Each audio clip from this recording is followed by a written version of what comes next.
देखिए, जजेस को गवर्नमेंट जॉब देना, गवर्नमेंट पोस्ट देना अनफॉर्चुनेट है। एक रिपोर्ट के मुताबिक 50% रिटायर्ड जजेस सुप्रीम कोर्ट के गवर्नमेंट कहीं ना कहीं उनको भेज देती है, जिससे लोगों का यकीन जुडिशरी पे कम होता चला जाता है। जस्टिस गोगोई को अभी तो राज्यसभा दी थी, अब जस्टिस नजीर साहब को आपने गवर्नर बना दिया।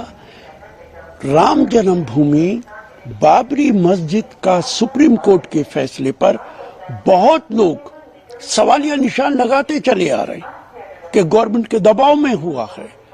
जस्टिस गोगोई के बनने के बाद जस्टिस नजीर को गवर्नर बनाना उन लोगों के शक और शुबे को और मजबूत करता।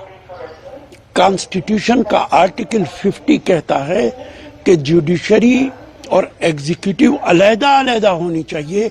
Government should separate judiciary from executive.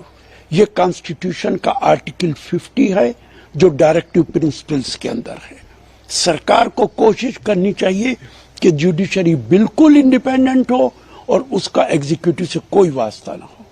आपको सर पता है, भगत सिंह कोश्यारी को लेकर काफी है कि महाराष्ट्र का राज्यपाल बदलना कोई एहसान नहीं है। 1 साल से महाराष्ट्र के लोग उनके इस्तीफे की मांग कर रहे थे क्योंकि उन्होंने शिवाजी महाराज का अपमान किया था। देखिए, सिर्फ एक गवर्नर की बात क्यों करते हैं आप?